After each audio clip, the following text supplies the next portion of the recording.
దేవుని గూర్చి చెప్పిన దేవుడే, దేవుని గూర్చి చెప్పిన దేవుడే, తన కొరకు ఆనాడు చెప్పాడు యేసే గదా, తన కొరకు ప్రతిరోజు చెప్పాలి నీవే గదా. తన కొరకు నువ్వు చెబితే దైవానివే, తన గూర్చి నువ్వు చెబితే దైవానివే. నీ కొరకు చూశాడు ఆ దేవుడే, నీ కొరకు చూశాడు ఆ దేవుడే. నీ కోసమే ఎదురు చూశాడుగా, నీ కోసమే ఎదురు చూశాడుగా.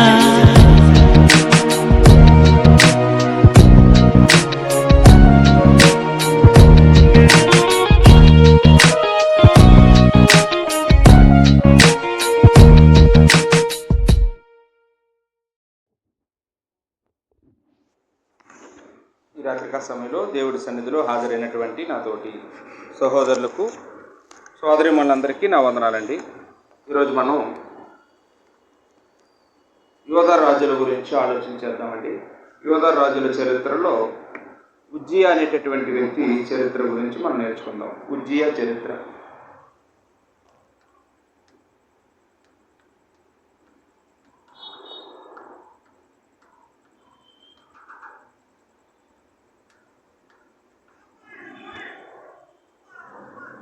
ఈ ఉజ్జియా అనేటటువంటి యోధారాజు చరిత్ర గురించి మనం ఆలోచించేద్దామండి.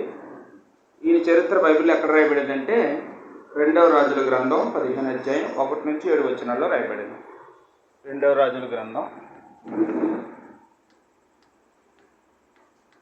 15వ అధ్యాయం 1 నుంచి 7 వచనాలు. అలాగే 2వ దినవృత్తాంతాలు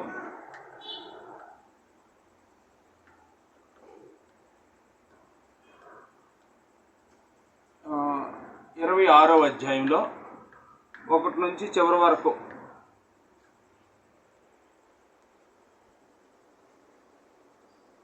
అంటే రాజుల గ్రంథంలోనేమో కొంచెం మాటలే ఉన్నాయండి. సింపుల్గా అతని జీవితాన్ని గురించి చెప్పి ముగించేశారు. కానీ దినవృత్తాంతుల గ్రంథంలో మాత్రం ఒక అధ్యాయానికి అధ్యాయం ఈ యోధారాజు గురించి రాయబడింది. ఉజ్జియా ఎవరు అంటే యోధారాజు అండి. ఎవరు అంటే యోధా రాజుల్లో ఒకడండి. ఇతని యొక్క కాకపోతే ఉజ్జియా అనే మాటకు అర్థం మనం చూసినట్లయితే యెహోవా నా బలము అని అర్థం అండి. ఉజ్జియా అనగా యెహోవా నా బలము. ఈయనకి ఉజ్జియా అనే పేరు గాక మరో పేరు ఉందండి. అజర్యా అనే పేరు కూడా ఉంది. అజర్యా అంటే రాజుల గ్రంథంలోనేమో 2వ రాజుల గ్రంథంలోనేమో అజర్యా అని పిలువబడ్డాడు. దినవృత్తాంతాల గ్రంథంలోనేమో ఉజ్జియా అని పిలువబడ్డాడు. మొత్తానికి ఈ 2 పేర్లు కూడా ఒకే వ్యక్తికి చెందినటువంటి పేర్లు. అజర్యా అనే అన్న ఆయనే, ఉజ్జియా అన్న కూడా ఆయనగా మనం చూస్తున్నామండి. ఇతని యొక్క తండ్రి పేరు అమజ్యా. తండ్రి అమజ్యా. ఇతను మంచి రాజు. అలాగే ఇతని తల్లి పేరు కూడా యొకోలియా.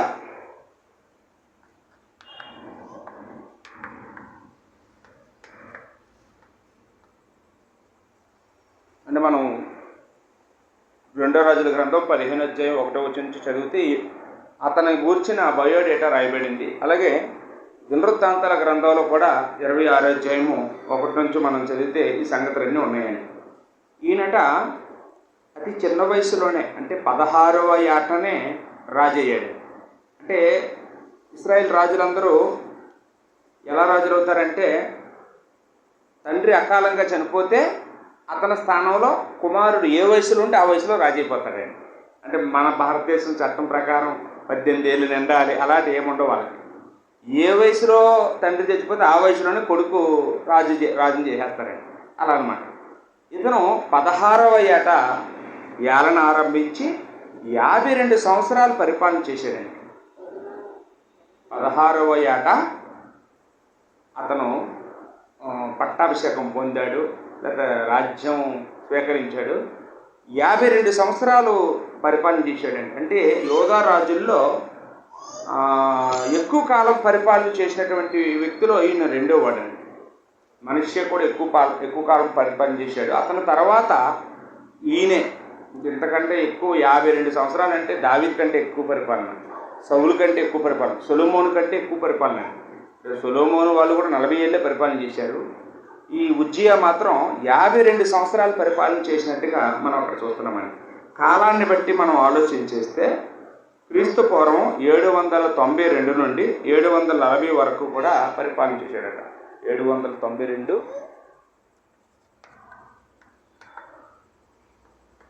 16వ ఏట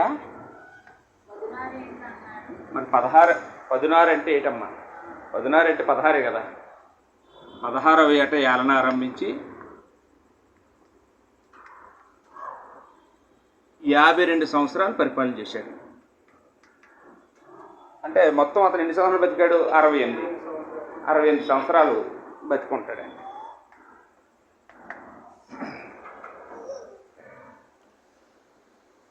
అంటే ఇవన్నీ మనం చదువుకుంటే మొదటి వచనాల్లోనే ఈ హిస్టరీ అంతా ఉంది. మనం సొంతంగా రాసుకొచ్చిందేం కాదు, ఇందులో రాయబడిందే. కాబట్టి మనకి సమయం లేదు కాబట్టి మనం చదువుకెళ్ళిపోతున్నాం.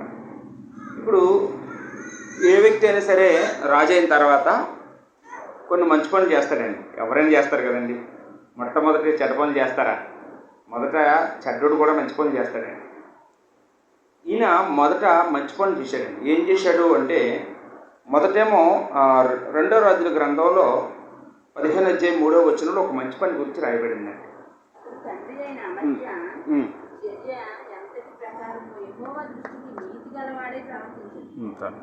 ఉజ్జియా చేసిన మంచి పనులు. ఉజ్జియా రాజై చేసిన మంచి పనులు. అలాగే దేవుడిచ్చు ప్రతిఫలం. ఉజ్జియాకి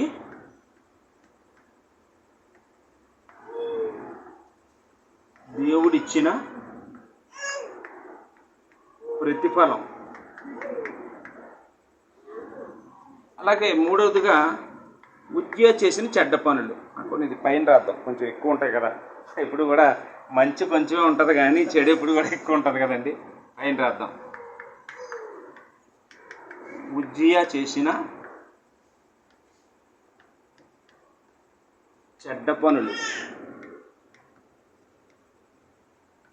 ఇలాగా ఇతని జీవితాన్ని ఒక 3 భాగాలుగా మనం ఆలోచన చేయొచ్చండి. ముందుగా అక్కడ మనం దాకా సహోదరి చదివినట్టుగా 2వ రాజుల గ్రంథం 15వ అధ్యాయం 3వ వచనం ఏముందంటే, యెహోవా దృష్టికి నీతిమంతుడిగా ప్రవర్తించెను. ఒకటి, యెహోవా దృష్టికి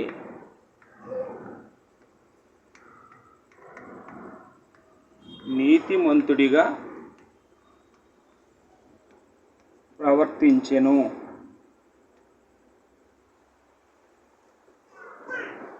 అంటే మనుషుల దృష్టికి ఎవరైనా ప్రవర్తించగలరు, వేషాలు వేయగలరు. కానీ దైవ భయం కలిగిన వాడే దేవుడి దృష్టికి కూడా నీతిమంతుడిగా ప్రవర్తించగలడు. అంటే పైకి ఒకలాగా లోపల ఒకలా ఉంటే మనుషులు కనిపెట్టలేదు కానీ దేవుడు కనిపెట్టేస్తారు కదా. హృదయాలు ఎదిగిన దేవుడు కదా. కనుక ఉజ్జియా ప్రారంభ దినాలు ఎలా ఉన్నాయంటే తన తండ్రిలాగే ఉన్నాడట. ఆ మాట కూడా వాడబడింది. తండ్రి ఎలాగైతే ప్రవర్తించాడో అలాగే యెహోవా దృష్టికి నీతిమంతుడిగా ప్రవర్తించాడట. అప్పుడు 2వ రాజుల గ్రంథానికి వచ్చేస్తే, అంటే ఇంకా 2వ దినవృత్తాంతాల గ్రంథానికి వచ్చేద్దాం. ఎందుకంటే అక్కడ ఒక్క మంచి పని గురించి రాయబడింది, అన్ని చెల్లె రాశారు. కానీ ఈ 2వ దినవృత్తాంతాలు 26వ అధ్యాయం 2వ వచనం చూస్తే ఇక్కడ మరో మంచి పని గురించి రాయబడింది. ఎలతు అనే పట్టణాన్ని కట్టించాడట. తన తండ్రి పేరు మీద ఎలతు అనే పట్టణాన్ని కట్టి యోధా వారికి ఇచ్చాడటండి.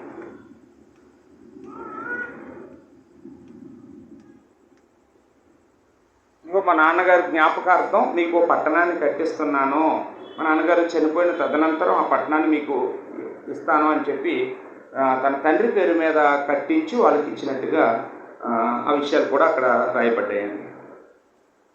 తర్వాత 4వ వచనం చూస్తే యెహోవా దృష్టికి యథార్థంగా ప్రవర్తించును అన్నమాట మనం చూస్తామండి. యథార్థంగా ఎవరి దృష్టికి? యెహోవా దృష్టికి యథార్థంగా ఉన్నాడండి.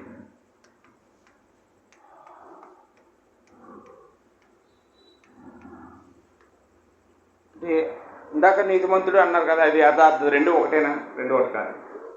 అంటే నీతిమంతుడిగా ఉండడం అంటే ఏంటి? అంటే పాపం చేయకుండా ఉండడం. నీతిమంతుడిగా ఉండడం అంటే ఏంటమ్మా? పాపం చేయకుండా ఉండడం నీతిమంతుడిగా ఉండడం. యథార్థంగా ఉండడం అంటే, యెహోవా దృష్టికి యథార్థంగా ఉండడం అంటే యెహోవా దగ్గర ఎటువంటి నటన లేదు, యెహోవా ఎదుట ఎటువంటి మాయ పనులు చేయట్లేదు, కన్నింగ్ లేదు. యెహోవా దగ్గర ఏదైనా యథార్థంగా మాట్లాడుతున్నాడు, యథార్థంగా ఒప్పుకుంటున్నాడు, అతను యథార్థంగా ఉన్నాడు అనే మాట ఇక్కడ మనకు కనపడుతుంది. బైబిల్లో సామెతల గ్రంథంలో ఎక్కువ సార్లు ఈ యథార్థంగా నడుచుకునే వాళ్ళకి కలిగే లాభాల గురించి చాలా చోట్ల మనం చూస్తుంటామండి. బైబిల్ అంతట్లో కూడా దేవుడు యథార్థవంతుల్ని ఎలా దీవించాడో చూడగలం. ఉదాహరణకి సామెతల గ్రంథంలో 2వ అధ్యాయము 7వ వచనంలో చూస్తే యెహోవా యందు యథార్థంగా ప్రవర్తించేవారు వర్ధిల్ల చేయననే మాట ఉంటుందండి. అంటే దేవుడు యథార్థంగా నడుచుకునే వాళ్ళు వర్ధిల్ల చేస్తాడా? లోకంలో వాళ్ళు ఏమంటారు తెలుసు, ఇంత యథార్థంగా ఉంటే ఎలా బతుకుతావరా నువ్వు అంటారండి. ఇంత యథార్థంగా ఉంటే ఏం అభివృద్ధి అవుతావరా నువ్వు అంటారండి. కానీ బైబిల్ ఏం చెప్తుందంటే యథార్థవంతులట దేవుడు వర్ధిల్ల చేస్తాడు అనే మాట ఉందండి. అలాగే 10వ సామెత 9వ వచనం చూస్తే 10వ అధ్యాయం 9వ వచనంలో ఇక్కడ ఉన్న మాట కూడా అలాంటిదేనండి. నిర్భయంగా ఉంటాడటండి. అంటే భయం ఉండదు. తప్పు చేసినోడికి అమ్మో ఎక్కడ దొరికిపోతానో, ఎక్కడ వాళ్ళు చెక్ చేసుకుంటారో, ఎక్కడ ఎప్పుడైనా లెక్కలు వేసుకుంటారో, ఎప్పుడు నా జీవితం బట్టబయలైపోతుందని భయం ఉంటుందండి. యథార్థంగా ఉన్నోడికి భయం ఉంటుందండి. నిర్భయంగా ఉంటాడటండి. అంటే నిర్భయంగా ఉండడం అంటే ఏంటండి? చింత లేకుండా ఉండడం, టెన్షన్ లేకుండా ఉండడం. ఇప్పుడు వచ్చే రోగాలన్నీ వాటి వల్లే కదండి. అంటే ఏదో తప్పు చేయడము, దాని గురించి మనం 100 సార్లు ఆలోచించడము, తలనొప్పి తెచ్చుకోవడము, బీపీ తెచ్చుకోవడము, మైగ్రేన్ తెచ్చుకోవడం, ఆస్తమా తెచ్చుకోవడం, ఇవన్నీ వీటన్నిటికీ వెనకాతలు ఏదుంటుందంటే మనం యథార్థంగా లేకపోవడం ఉంటుందండి. సింపుల్గా చెప్పాలంటే ఎక్కడో దగ్గర భర్త దగ్గర, పిల్లల దగ్గర, ఎక్కడో దగ్గర మనం యథార్థంగా లేకపోవడం వల్ల ఆ విషయంలో మనకు టెన్షను. అంటే మనం కొన్నిసార్లు కొంతమంది బయట వాళ్ళ దగ్గర యథార్థంగా ఉంటారు, ఇంట్లో వాళ్ళ దగ్గర యథార్థంగా ఉంటారు. కొందరు ఇంట్లో వాళ్ళ దగ్గర యథార్థంగా ఉంటారు, బయట వాళ్ళ దగ్గర ఉంటారు. అలాగా మనం యథార్థంగా లేకపోవడం వల్ల మనకి టెన్షన్ ఉన్నాయని మనకు అర్థమవుతుంది. అలాగే సామెతల గ్రంథంలోనే 15వ సామెత 8వ వచనం చూస్తే అక్కడ కూడా రాయబడిన మాట ఏంటంటే అలాంటి వాళ్ళు అంటే యథార్థవంతులు చేసే ప్రార్థన అంటే దేవుడికి ఆనందం అంట. యథార్థవంతుల ప్రార్థన దేవుడిని ఆనందపరుస్తుందంట. అంటే దేవుడు భక్తిహీనుల ప్రార్థన దేవుడికి ఇష్టం ఉంటుందా? అసలు వాళ్ళు ఎన్నిసార్లు చేసినా దేవుడికి అక్కర్లా. యథార్థవంతులు ఒకసారి చేసినా చాలండి. దేవుడికి యథార్థవంతుల ప్రార్థన అంటే దేవుడికి ఆనందం అంట. 20వ అధ్యాయం 7వ వచనంలో చూస్తే అక్కడ మనం యథార్థంగా ఉంటేనంటే మనతోనే పోదటండి. మనం యథార్థంగా ఉంటే దేవుడు మన పిల్లల్ని కూడా దీవిస్తాడనే మాట ఉందండి. అక్కడ ఒకసారి చూస్తారండి. యథార్థవంతుల పిల్లలు ధన్యులు. అంటే తండ్రి యథార్థవంతుడైతే అతను చూడకపోయినా కానీ అతను చనిపోయిన తర్వాత అతను తదనంతరము అతని పిల్లలు ఏమవుతారమ్మా? దీవించబడతారట. తల్లిదండ్రులు యథార్థవంతులైతే తల్లిదండ్రులు ఒకవేళ ఆ సుఖాలు పొందకపోయినా, ఆనందాన్ని పొందుకోకపోయినా వాళ్ళు చేసినటువంటి మంచి పనులు వాళ్ళ పిల్లల్ని దేవుడు ఆశీర్వదిస్తాడని లోకంలో వాళ్ళందరూ నమ్ముతారండి. కాకపోతే అలాగా పాపం అంటే అలా భయపడరు. కానీ పుణ్యం చేస్తే మాత్రం మనకు కాకపోతే మన పిల్లలకే ఉంటుందిలే అనుకుంటారు. పాపం చేసేటప్పుడు అరే నేను ఈ పాపం చేస్తే నా పిల్లలకి అవుతుంది మన భయం ఉండదు. కానీ ఏదైనా దాన ధర్మాలు చేసేటప్పుడు ఎలాంటప్పుడు మాత్రం ఆ మాట గుర్తు తెచ్చుకుంటారండి. అది మాత్రం వాస్తవం. కీర్తన పుస్తకంలో కూడా 84వ కీర్తన 11వ వచనంలో కూడా అక్కడ కూడా ఉందండి. అంటే యథార్థవంతులకి దేవుడిచ్చేటటువంటి ప్రతిఫలాల గురించి అక్కడ కూడా ఆయన కృప ఏంటండి ఘనత దేవుడు మనకి అనుగ్రహిస్తాడండి. యథార్థవంతులకి దేవుని కృప ఉంటుంది. 84వ కీర్తన 11వ వచనంలో. అంటే ఇలాగ మనం చెప్పుకుంటూ పోతే బైబిల్లో ఈ యథార్థవంతులకి దేవుడు ఏంటంటే చేస్తాడో చాలా ఉంటాయండి. కానీ ఇక్కడ ఈ ఉజ్జియా జీవితంలో అక్షరాల యథార్థంగా ఉన్న ఉజ్జియాని దేవుడు ఎలాగ వర్ధిల్లింప చేశాడో, ఎలాగ ఆశీర్వదించాడో, ఎలా దీవించాడో అవి మనం కంటికి కట్టినట్టుగా చూపించాడండి గ్రంథకర్త. ఒకసారి చూడండి 5వ వచనం చదువుదామండి. 2వ దినవృత్తాంతాలు 26వ అధ్యాయం 5వ వచనం. అక్కడేముందంటే ఈయన చేసినటువంటి మంచి పనుల గురించి రాసుకుంటున్నాం కదా.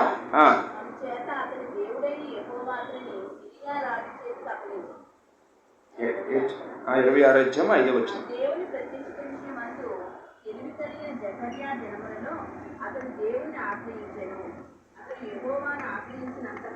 చాలు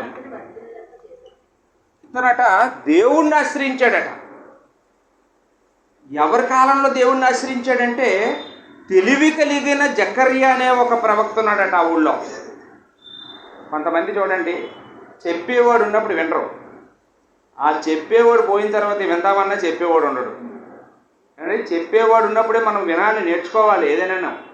ఇక్కడ తెలివి కలిగినటువంటి ఒక జకర్యా అనే ఒక దేవుని ప్రవక్త ఆ ప్రాంతంలో ఉన్నాడు.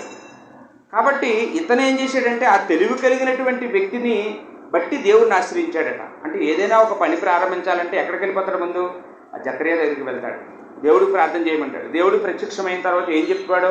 నాకు చెప్పు, ఈ పని చేయాలనుకున్నాను, చెయ్యాలా చేయకూడదా, మంచిదా చెడ్డదా, దేవుడికి నచ్చదా అని అన్ని దేవుడితో మాట్లాడాక ఆ పనులు చేస్తుంటాడు అనమాట. అంటే సహవాసం ఎవరితో ఉంది?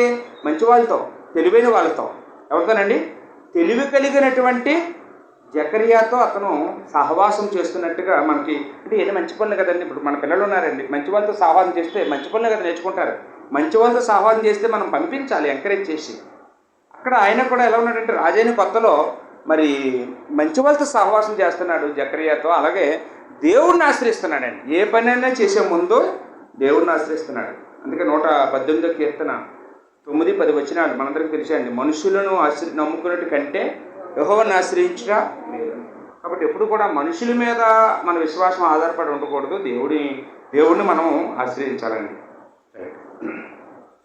ఇప్పుడు మొట్టమొదటిసారిగా దేవుడు చేసిన పనుల గురించి కూడా మనం రాసుకోవాలి కదండి. దేవుడు చేసిన పనులు ఏంటండి?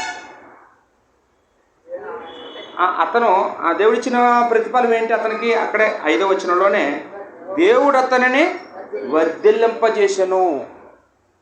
దేవుడు అతనిని అంటే ఉజ్జియాని వర్ధిల్లింపజేసెను.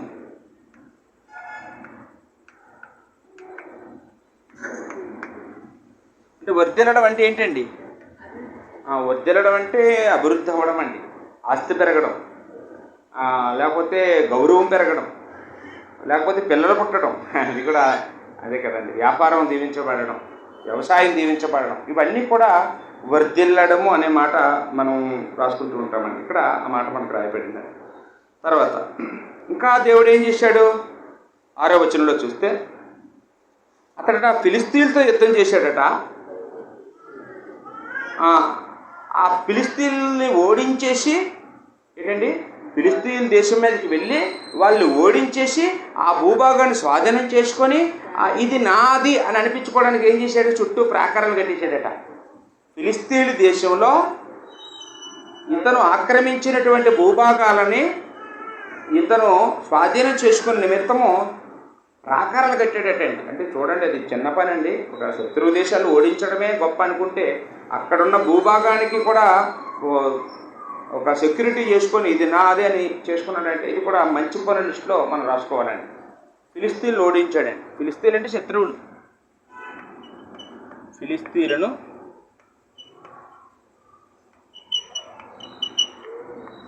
ఓడించి ప్రాకారాలు కట్టెను. అలాగా అతని గురించి మనం రాసుకోవచ్చండి. తర్వాత 7వ వచనం. ఫిలిష్తీయులతోనూ గొర్బాయిలో నివసించిన అరబీయులతోనూ మిగునీయులతోనూ అతడు యుద్ధం చేయగా దేవుడు అతనికి సహాయం చేశాను. అంటే ఇంతమందిని ఓడించేస్తున్నాడు. ఫిలిస్తీయులని, అరబ్బీయులని, గొర్బీయులు, మొహనీయులు, ఇలాంటి వాళ్ళు ఏంటి ఎవరి దగ్గరికి వెళ్తే వాళ్ళే దాసోహం అయిపోతున్నారండి. ఎవరి దగ్గరికి వెళ్తే అక్కడే విజయం సాధించేస్తున్నారు. ఏదో అంటారు కదా, పట్టిందల్లా బంగారం అని, నా కత్తికి ఎదురు లేదన్నట్టుగా. అంటే ఇతని దగ్గరున్న సైన్యాన్ని బట్టా, ఇతను నేర్చుకున్న విద్యలు బట్టా, ఇతని బలం బట్టా కాదండి. కారణం ఏంటండి? అక్కడ రాయబడిన మాట ఏంటంటే దేవుడు అతనికి సహాయము చేసెను. ఇక్కడ దేవుడిచ్చే ప్రతిఫలాల దగ్గర దేవుడు అతనికి సహాయము చేసెను. అమ్మ, మనం ఎప్పుడైనా ఏదైనా సాధించినాడు అలాగనుకుంటామండి. మనం ఏదైనా సాధించినాడు దేవుడు నాకు సహాయం చేయబట్టి ఈ పనిని పూర్తి చేయగలిగాను, లేకపోతే నేనెంతటి వాడిని జ్ఞాపాటి వాడిని, నాకేంటి ఈ స్థితి రావడం, నేనేంటి ఈ స్థితిలో ఉండడం అని ఎప్పుడైనా అనుకుంటామండి. అమ్మ, నేను ఎంత కష్టపడి చదివాను అనుకున్నావు, నేను రాత్రి పగలు అనుకుంటే చదివాను కాబట్టి నేను ఈ స్థితిలో ఉన్నాను అనుకుంటామండి. పైసా కూడబెట్టాను కాబట్టి ఇల్లు కొనుక్కోగలిగాను అనుకుంటామండి. కామన్గా మనందరం ఎలాగనుకుంటాం, నేను కూడా అలాగనుకుంటాను. ఒక సందర్భంలో ఒకళ్ళు బాగా తెలివిగా వ్యాపారం చేసి డబ్బులు సంపాదించుకున్నాడు చూసి నా తెలివితే అట్లా అంతా అనుకుంటానండి అండి. నా కష్టం, నా చెమట అనుకుంటానండి.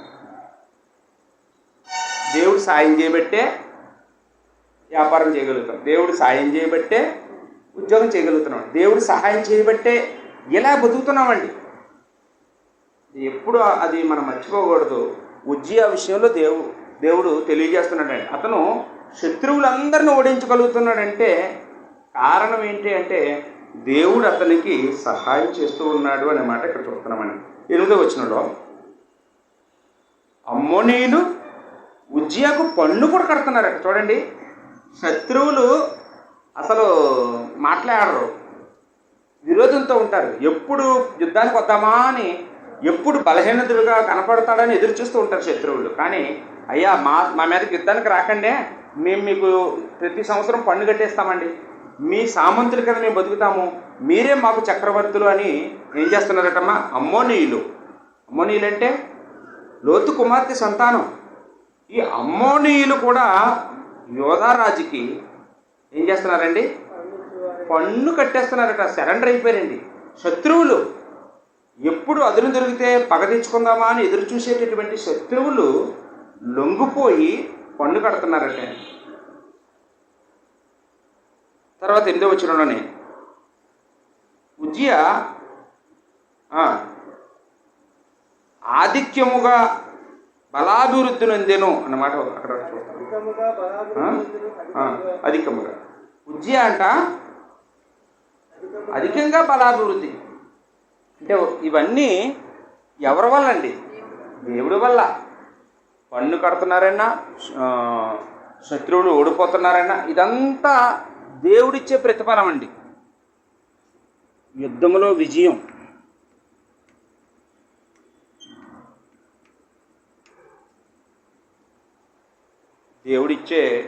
దేవుడిచ్చిన ప్రతిఫలమేనా అని మనం అక్కడ చూస్తాం.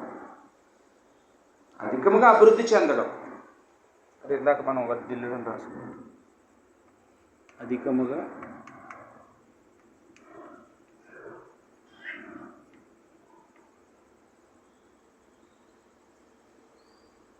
దేవుడికి అసాధ్యమైన ఏది ఉండదండి. చూడండి, యోసేపు జీవితంలో మనం చూస్తుంటాం. ఇస్సాకు వ్యవసాయం చేసినప్పుడు ఆ సంవత్సరం విత్తనం వేసాక 100 ఫలం పొందాడు. అంటే అది అధికముగా అభివృద్ధి చెందడం. అందరూ 1 ఎకరానికి ఉదాహరణకి 40 బస్తాలు తీయగలిగితే అదే గొప్ప. కానీ ఇతను ఏం చేస్తున్నాడు, 1 ఎకరానికి 4000 బస్తాలు తెస్తున్నాడు. అంటే దాన్ని ఏమంటారండి, అత్యధికము అని అంటారు కదా. అలాంటి అత్యధికముగా అభివృద్ధి దేవుడు చేయిస్తున్నట్టుగా మనం ఇక్కడ చూస్తున్నామండి. వాస్తవానికి ఏవి కూడా అతని తెలివితేటలు కానీ కావు. కాకపోతే అతను చేసిందల్లా ఏంటంటే యెహోవా దృష్టికి నీతిగా ఉన్నాడు, యథార్థంగా ఉన్నాడు, దేవుడిని ఆశ్రయిస్తున్నాడు, దేవుడి పిల్లల కోసం ఆలోచిస్తున్నాడు, దేవుడి గురించి ఆలోచిస్తున్నాడు. అంతే అతను చేసిన పనులు. అందువల్ల దేవుడు అతనికి ఇంకా ఏం చేశాడట, అతని కీర్తి ఐగుప్తు వరకు వ్యాపించేలాగా దేవుడు చేశాడు. అతని కీర్తి ఐగుప్తు వరకు వ్యాపించెను అండి. అతను ఫలానా ఉజ్జయ అంట, ఇలాగా రాజే ఎన్నో రోజులు అవ్వలేదు, ఏంటి అతని విజయాలేంటి, దేవుడు అతనికి చేస్తున్న సహాయాలేంటి, అతనికి శత్రువులందరూ పన్నుగట్టేయడం ఏంటి అని అతని గురించి, అతను చేస్తున్న సాహసాల గురించి చెప్పుకోవడం ఎక్కడి వరకు వెళ్ళిపోయిందండి, శత్రు దేశమైనటువంటి ఐగుప్తు దేశం వరకు. అంటే ఐగుప్తు దేశం ఎక్కడ ఉంటుంది, నేపలో చూస్తే అడుగున ఉంటుంది, అట్టడుగున ఉంటుందండి. ఆ సముద్రపు ఒడ్డున అట్టడుగున ఉండేటటువంటి ఐగుప్తు వరకు కూడా పాకేసింది. మనకి శ్రీలంక ఎలాగ అడుగున ఉంటుందో అలా ఉంటుంది అనమాట. అలాంటి అంటే ఆ దేశపు నలుమూలలా కూడా ఉజ్జియ పేరు మారుమోగుతున్నట్టుగా మనం చూస్తున్నామండి. 9వ వచనం.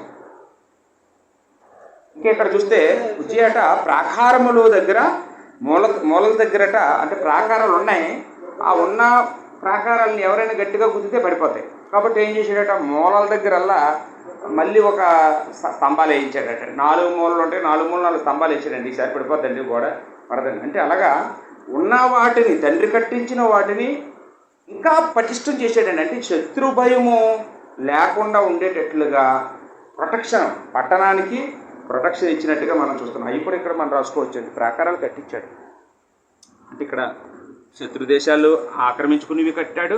తర్వాత యెరూషలేముకి కూడా ప్రాకారాలు కట్టాడండి. యెరూషలేము ప్రాకారాలు కట్టెను. యెరూషలేము ప్రాకారాలు చాలామంది కట్టారు. ఇతను కట్టింది ఏంటంటే ఎవడో పడగొట్టకుండా ఉండేటట్లుగా గట్టిగా కట్టాడు. తర్వాత 10వ వచనంలో పశువుల కొరకట, అరణ్యాల్లో పశువుల కొరకు, అంటే అతనికి పశువులు అంటే కూడా ఎంత గౌరవం చూడండి. పశువుల కొరకు బావిలు తవ్వించాడట అడవుల్లో.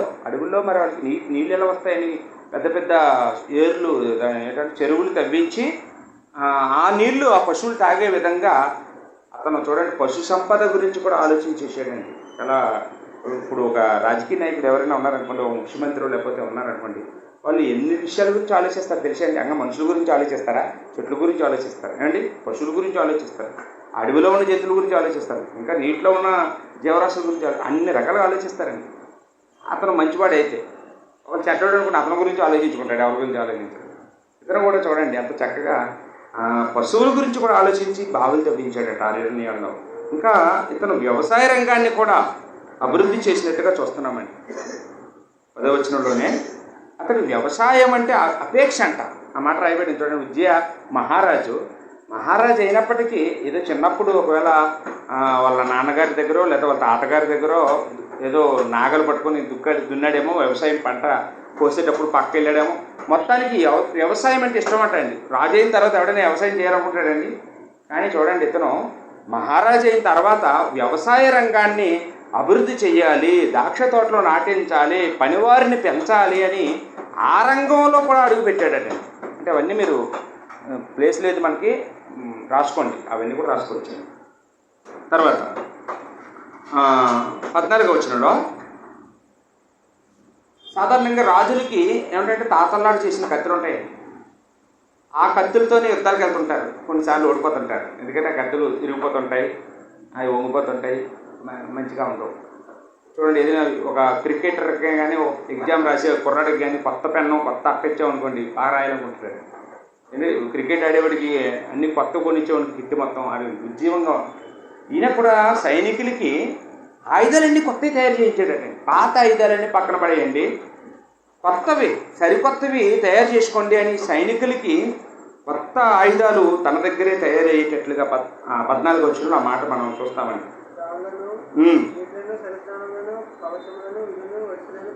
అవన్నీ చేయించాడటండి రాజుగారు. ఆయుధ సామాగ్రిని చేయించెను. అయిన మంచి పనులు 15వ వచనంలో.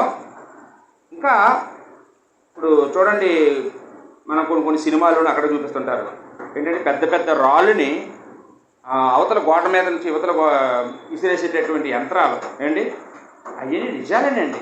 పూర్వం అలాంటి, ఇప్పుడు కరెంటు లేని కాలంలో, జనరేటర్ లేని కాలంలో ఒక పెద్ద బరువైన రాయిని ఇక్కడ నుంచి 1 కిలోమీటర్ దూరం విసిరేయాలంటే ఎలా విసిరగలరు? అప్పుడు ఏదో తయారు చేసేవారు, చెక్కలతోనో ఇనుముతోనో ఏదో తయారు చేసేవారండి. మనుషులే తాళ్ళు కట్టుకొని ఏదో చేసేవారు. దాన్ని లాగితే ఆ స్ప్రింగ్ యాక్షన్ వల్ల ఎంత దూరం ఎగిరేవన్నమాట. అలాంటి యంత్రాలు తయారు చేసేటట్టండి. చూడండి, అప్పుడు ఎక్విప్మెంట్ ఇంజనీర్లు లేకపోయినప్పటికీ ఏంటండి, ఒక బరువైన రాయిని 1 కిలోమీటర్ దూరంలో ఉన్న శత్రువుల మీదకి ఇసరాలంటే ఏం చేయాలి? తాతల్లాంటి కత్తులు డాళ్ళు అట్టుకుంటే అవుద్దా? అవదు. అప్పుడు ఏం చేయాలంటే ఈ బాహుబలి హీరోలు తయారు చేశారు కదండి, అలాంటి తయారు చేయించాడండి అతను. చూడండి తెలివితేటలు చూడండి. ఈ రాళ్ళని అవతలకి ఇసిరేయాలి, అంత పెద్ద రాయిని ఇసరగలిగే మిషన్లు కావాలి. ఆ యంత్రాలు ఆ కాలంలో తయారు చేయించాడంటే ఇతను ఎంత మేధావో చూడండి అమ్మా. తెలివితేటలు చూడండి. చూడండి, పశువుల గురించి ఆలోచించిన తెలివితేటలు ఉన్నాయి, వ్యవసాయం గురించి ఆలోచించే తెలివితేటలు ఉన్నాయి అండి, మనుషుల గురించి ఆలోచిస్తున్నాడు, సైనికుల గురించి ఆలోచిస్తున్నాడు, మొత్తం దేశాన్ని అన్ని రంగాల్లోనూ అభివృద్ధి చేస్తున్నాడు. అతని పేరు మారుమోగిపోతుంది. శత్రువులు కూడా అతని పేరు చెప్తే భయపడిపోయి పన్ను తెచ్చి కట్టేస్తున్నారు. అన్ని విషయాల్లోనూ అన్ని చర్యలు తీసుకుంటున్నాడండి.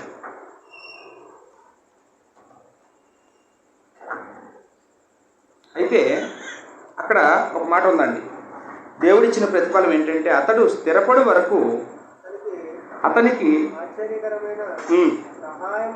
అంటే ఇవన్నీ ఎలా చేయగలుగుతున్నాడట? దేవుడు ఆశ్చర్యమైన సహాయం చేస్తున్నాడట అండి. అతడు స్థిరపడు వరకు దేవుడు ఆశ్చర్యమైన సహాయమును చేసెను. అంటే నా కుమారుడు ఇంకా స్థిరపడలేదు. తల్లిదండ్రులకు ఎలా ఉంటుందండి పిల్లల గురించి? 50,000 సంపాదిస్తున్నా ఇంకా నా కొడుకుని బాగా చదివించి ఉంటే 1,00,000 రూపాయలు జీతం తెచ్చినా అనుకుంటుందని తల్లి. అంటే ఎంత స్థిరపడినా, ఇంకా ఎంత జీతం తెచ్చినా, ఎంత బలంగా ఉన్నా, ఇంకా కొంచెం బాగా పెంచితే ఇంకా బలంగా ఉండేమో అనుకుంటుందని తల్లి. అవునా కదండి? దేవుడు కూడా అంతే. ఈ ఉజ్జియా స్థిరపడే వరకు అతనికి నేను ఆశ్చర్యకరంగా నేను సహాయం చేయాలనుకున్నాడండి దేవుడు.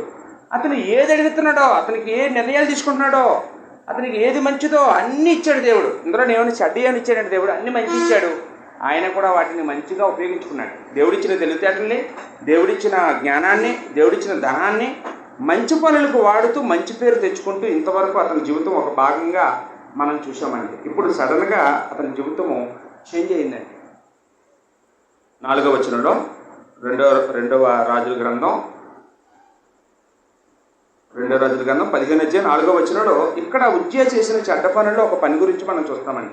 ఏంటి ఆ పని అంటే, వాస్తవానికి అది పెద్ద చెడ్డ పని అనుకోలేదండి. అతను ఏంటండి, అతని తండ్రి కాలంలోనే యెహోవా దేవుడికే ఉన్నత స్థలాలు ఉండేవండి. అంటే యెరూషలేములో దేవుడి మందిరం ఉన్నప్పటికీ కొంతమంది మా ఊర్లో ఎందుకు దేవుడి మందిరం కట్టకూడదు అని చెప్పి ఒక కొండ మీద ఎక్కడో దగ్గర యెహోవాకి ఒక మందిరం కట్టేస్తారండి. దాన్ని ఏమంటారంటే ఉన్నత స్థలము అంటారు.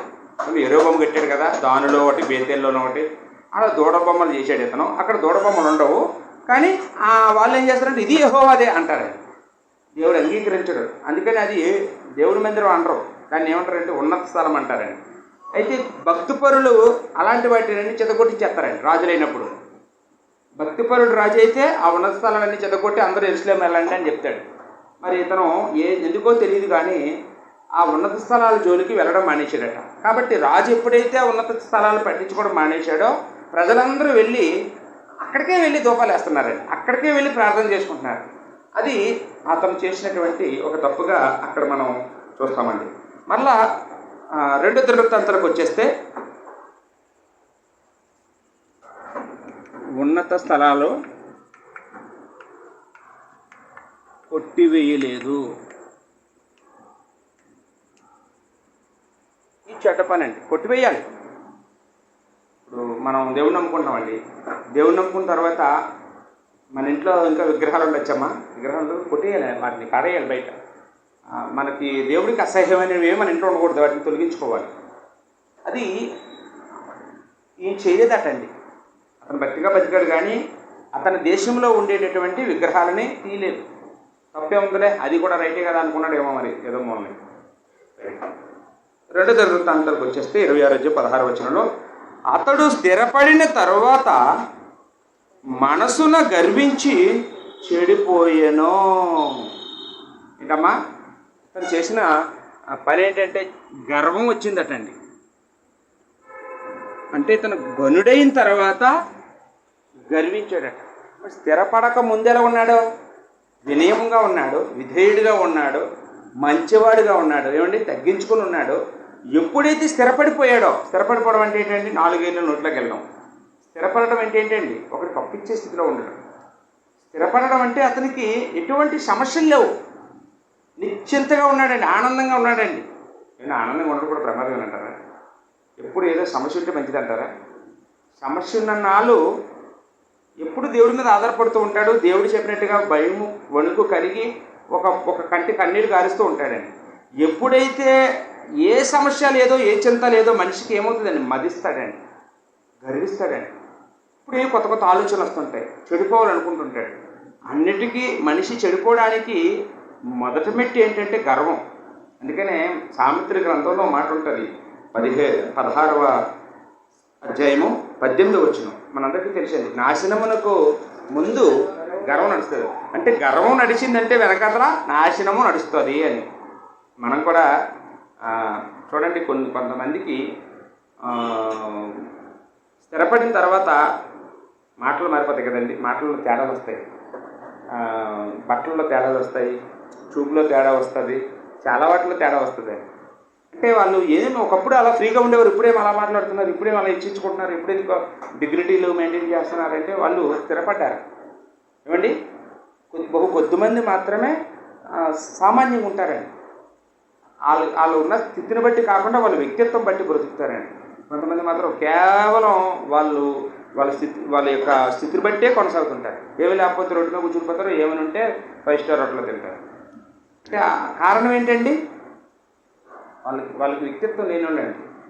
ఇక్కడ ఈ వ్యక్తి కూడా చూడండి, అతడు స్థిరపడిన తర్వాత మనసు గర్వించి చెడిపోయేనో. అంటే గర్వం, గర్వించాడటండి. ఎక్కడొచ్చింది గర్వం? మనసులో వచ్చిందటండి. మనసులో గర్వం వస్తే మనిషి చెడిపోతాడా? మనసులో గర్వం వస్తే మనిషి చెడిపోతాడా అండి? ఆయన మనసులో వచ్చిందట గర్వం, బయటికేం కాదండి. మాటల్లో రాలేదు, చూపుల్లో రాలేదు, బట్టల్లో రాలేదు, మనసులో వచ్చింది గర్వం. మనిషి చెడిపోయాడండి. ఎలా చెడిపోయాడు చూద్దాం.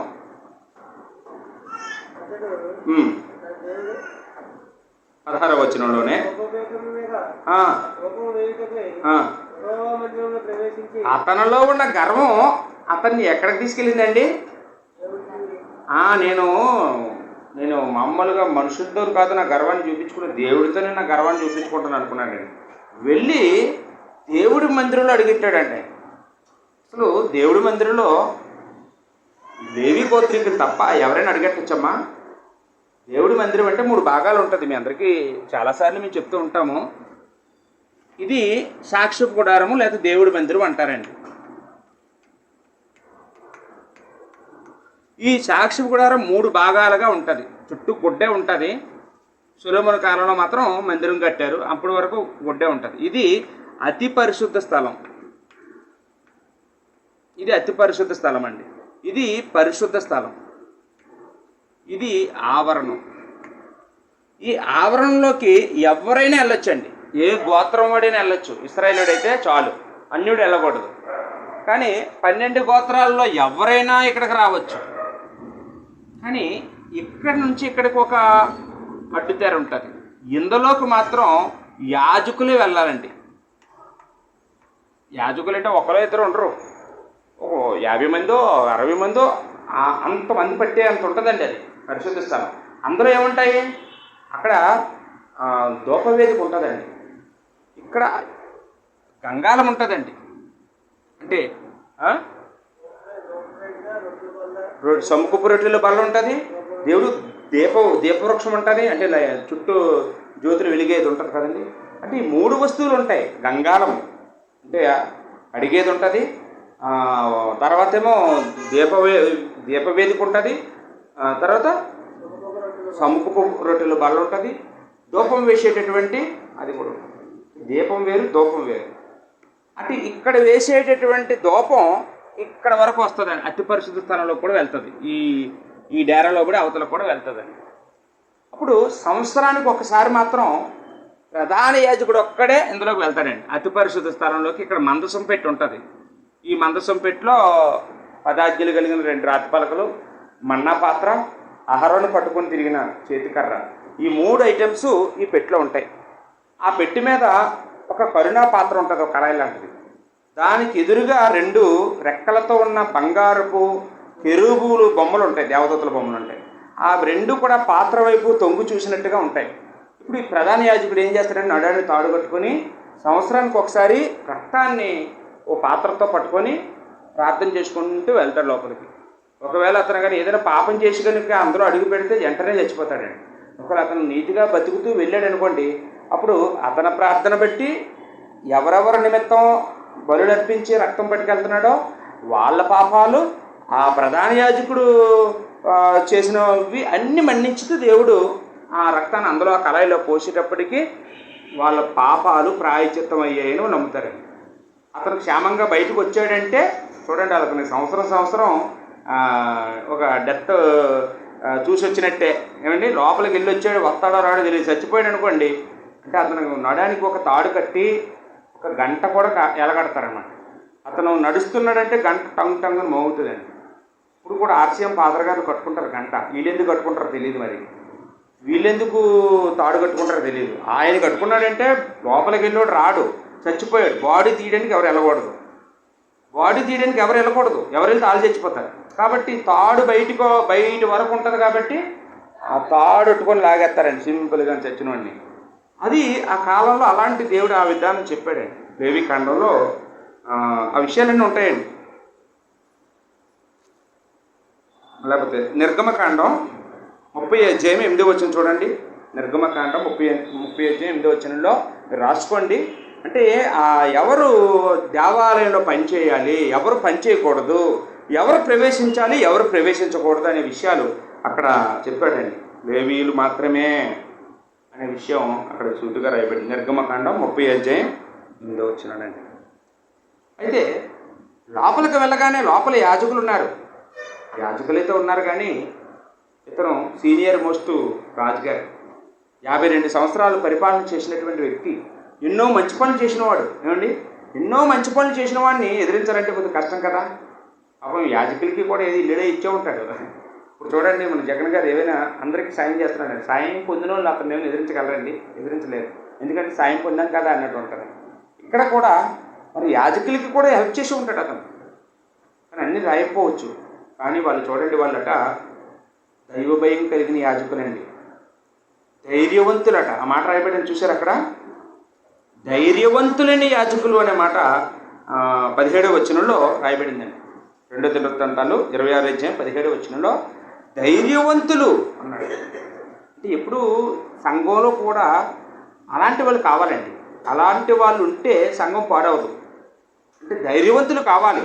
ఎవరినైనా తప్పు చెబితే ఎవరినైనా నిలదీసి అడిగేటటువంటి ధైర్యం ఉండాలి. తప్పు ఎవరు చేసినా కానీ, ఎంతటి వాడైనా కానీ తప్పు చేయకూడదని చెప్పి హెచ్చరించగలిగే ధైర్యవంతులు ఉండాలండి.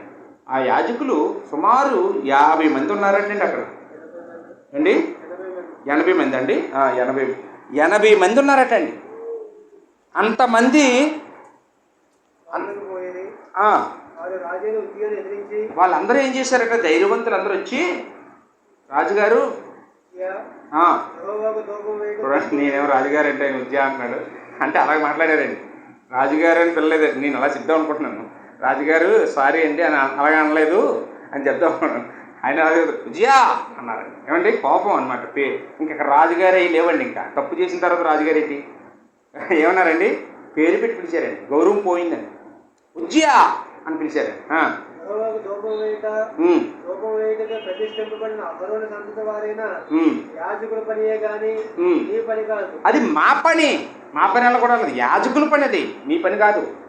పరిశుద్ధ స్థలంలో నుండి బయటకు పొమ్ము, నువ్వు బయటికి పో అన్నాడు. నీవు ద్రోహం చేసి ఉన్నావు, నువ్వు యెహోవాకు ద్రోహం చేస్తున్నావు, ఇది తప్పు అన్నాడు.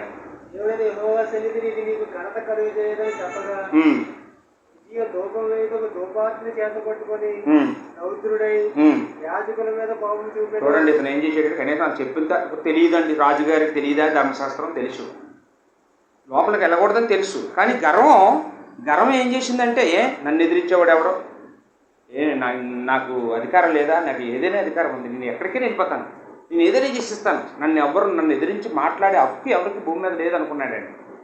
అనుకొని లోపలికి వెళ్ళాడు. వాళ్ళేమో దెబ్బలాడుతుంటే బయటికి పో అంటే వాళ్ళ మీద రౌద్రుడైపోతున్నాడండి. చూడండి, మీకేమి ఇవ్వలేదని నేను, మీకు ఎన్ని లోన్లు ఇచ్చాను, మీకు ఎన్ని స్కీములు ఇచ్చానని వాళ్ళ మీద కూడా రివర్స్ అయిపోతున్నాడండి. రౌద్రుడైపోతున్నాడు, కోప్పడిపోతున్నాడట. కొన్ని సందర్భాల్లో ఎదిరిస్తారు కానీ మనుషులు ఏం చేయగలరండి? మనుషులు ఏం చేయలేమని మనం దెబ్బలాడి వదిలేస్తాం, వదిలేస్తాం. పగ తీర్చుకొనుట నా పనే అన్నాడు దేవుడు కదండి. దేవుడు దెబ్బ కొడితే ఇంకా జీవితంలో లేగలేరండి ఎవరైనా కానీ.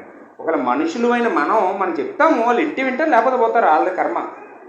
కానీ దేవుడు కనుక ఒకవేళ పట్టించుకున్నాడంటే అది ఆషామాషి వ్యవహారం కాదండి. అది ఆషామాషి వ్యవహారం కాదు. ఈ ఉజ్జియా వాళ్ళ మీదే తిరగబడిపోతున్నాడండి. ఆ దూపం వేసుకున్నది పట్టుకొని వాళ్ళు కొట్టేయడానికి వెళ్ళిపోతున్నాడండి. వెంటనేనట అందరూ చూస్తుండగానే ఆ ఉజ్జియా నొసలట కుష్ఠరోగం పుట్టేసిందట. చూడండి, అందరూ చూస్తుండగానే, అంటే అప్పటి వరకు అతనికి సౌందర్యం తెచ్చినటువంటి ముఖం, అతను కిరీటం పెట్టుకుంటే కిరీటం కనపడుతుంది నొసట మీద మంచి అందంగా. ఇప్పుడు ఏమైపోతుందంటే నొసటంతా కుష్ఠరోగం వచ్చేసింది, తెల్లటి కుష్టి వచ్చేసింది అక్కడ అందరూ చూస్తుండగానే.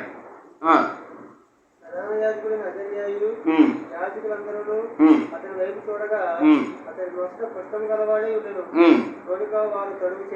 అంటే ఇప్పుడు మన కాలంలో కుష్ఠరోగం అంటే అది చాలా లెప్రసీ అంటే అది అసలు పట్టించుకునే పని లేదండి. ఇప్పుడు దానికి హాస్పిటల్ కూడా ఎవరు పేషెంట్లు కూడా లేరు, వాటికి తగ్గిపోయారు. కుష్ఠరోగాన్ని నిర్మూలన చేసేసాం ప్రపంచంలో నుండి. కానీ ఆ కాలంలో మాత్రం కుష్ఠరోగానికి మందులు లేవండి. ఎవరికైనా కుష్ఠరోగం వచ్చిందని తెలిస్తే వాళ్ళని దేశ బహిష్కరణ చేసేసేవాళ్ళు, గ్రామ బహిష్కరణ చేసేసేవాళ్ళండి. అంటే వాళ్ళ తల్లిదండ్రులు కూడా వాళ్ళని ఇంట్లోకి రానిచ్చేవారు కాదు, పిల్లలు కూడా ఇంట్లోకి రానిచ్చేవారు కాదు, భార్య విడిచిపెట్టేసేది, ఉద్యోగం తీసేసేవాళ్ళు. మళ్ళా అతను ఒకవేళ అనుకోకుండా మందుల వాడు ఏది చేసి బాగుపడితే అది ప్రధాన యాజకుడు తనిఖీ చేసి అన్ని బాగునైన తర్వాత లోపల రావాలండి. అటువంటి పరిస్థితి. కుష్ఠరోగం వచ్చిందంటే బిచ్చగాడు అవుతారు ఎత్తినట్టే. అలాంటి పరిస్థితి అండి అతను ఆ కాలంలో. అంటే అలాంటి పరిస్థితి. అంటే దేవుడు అతనికి ఎటువంటి దెబ్బ కొట్టాడండి. ఎంత గర్వించినటువంటి నేనే మహారాజుని అని అనుకున్న వాడిని దేవుడు సడన్గా ఏం చేశాడంటే, ఏమండి కుష్ఠరోగం, ఇంకో రోగం వచ్చింది అనుకోండి, ఇంకో రోగం వస్తే అతను చక్కగా పిల్లలతో, భార్యతో, కుటుంబంతోనూ లేదా సమాజంతో కలిసిమెలిసి ఉండొచ్చు. కానీ కుష్ఠరోగం అయితే ఇంకా సమాజంతో కలిసే అవకాశమే లేనండి. అటువంటిది దేవుడు ఇచ్చాడండి. సరే, వెంటనే కుష్ఠరోగం వచ్చిందండి. ఏమంటే కుష్ఠరోగం వచ్చిన తర్వాత వెంటనే బుద్ధి చేయాలి కదండి. బైబిల్లో చాలామందికి మనకి తెలుసు, యెరోబాము ఉన్నాడు కదండి. యెరోబాము ప్రవక్త మీదకి చెయ్యెత్తుతాడు కదా, చెయ్యెత్తిన వెంటనే చెయ్యి ఎండిపోద్ది కదా, వెంటనే యెరోబాము బుద్ధి వచ్చేస్తుంది.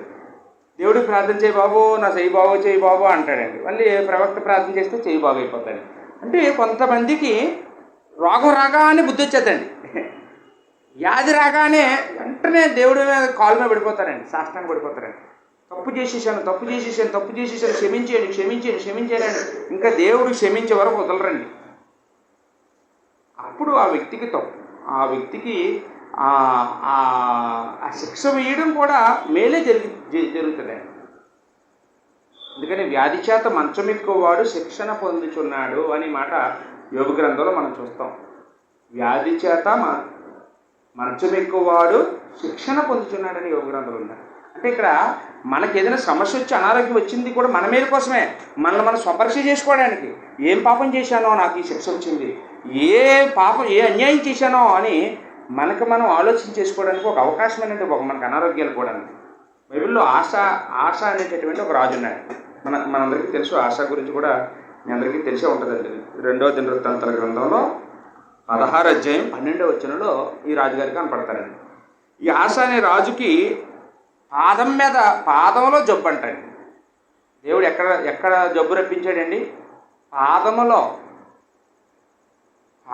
జబ్బు వస్తే చచ్చిపోయే వరకు జబ్బు బాగోలేదటండి. అదేం జబ్బు తెలియదు, పాదంలో వచ్చింది. ఎంతమంది వైద్యుల దగ్గర చచ్చే వరకు డాక్టర్ చుట్టూ తిరిగాడంట. ఈయన భయపడింది, వైద్యుల చుట్టూ తిరిగాడటండి. ఒక ఆవిడ గురించి కొత్త నిబంధనలో రాయబడుతుందండి. రక్తస్రావ రోగంతో ఆవిడ కూడా ఉన్నదంతా వ్యయించేసి వైద్యులందరి దగ్గరికి తిరిగిందనే మాట ఉంది. చివరికి ఎక్కడికి వచ్చిందండి? యేసుప్రభు దగ్గరికి వచ్చిందండి. బాగైందండి. యేసుప్రభు దగ్గరికి కూడా రాలేదు. యేసుప్రభు దూరంగానే ఉన్నాడు. ఆయన వస్త్రభ్యంగి దగ్గరికి వచ్చింది. అంటే ఇంత విశ్వాసం చూడండి. వస్త్రభ్యంగిని అనుకుని బాగుపడుతున్నాండి. ఈయన చూస్తే ఆశ మాత్రం అందరి దగ్గరికి తిరిగాడట బాగు చేయమని, ఒక దేవుడి దగ్గర తప్ప. ఈయన కూడా అంతేనండి. ఈ ఉజ్జయ చూడండి ఎంత మంచివాడు, ఇన్ని మంచి లక్షణాలు. మొదట్లో అతని క్యారెక్టర్ ఎంత బాగుందో. ఇలాంటి వ్యక్తి ఒక్కసారిగా అతనికి కుష్ఠరోగం రావడంతో అతను ఏమైపోయాడండి? గర్వం అండి నాశనమేనండి. ఇంకా అతను మారుమనసు పొందలేదట. చచ్చిపోయే వరకు బుద్ధి తెచ్చుకోలేదటండి. చచ్చిపోయే వరకు కుష్ఠరోగంతోనే చచ్చిపోయాడటండి. ఆ మాట రాయబడింది అక్కడ. కుష్ఠరోగంతోనే చచ్చిపోయాడని 23వ మరణదినం వరకు.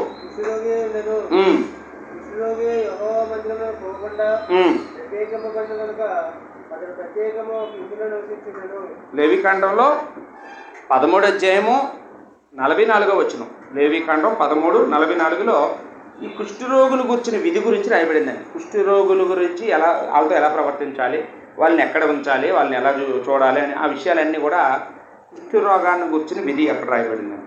అయితే ఈయన్ని కూడా మహారాజు కాబట్టి అతని కొడుకు రాజు అయిపోయి ఇతన్నట ఒక ప్రత్యేకమైన ఒక ఇంట్లో పెట్టించారటండి. ఎవరు ఆయన దగ్గరికి వెళ్ళకూడదు, ఆయన ఎవరి దగ్గరికి రాకూడదు.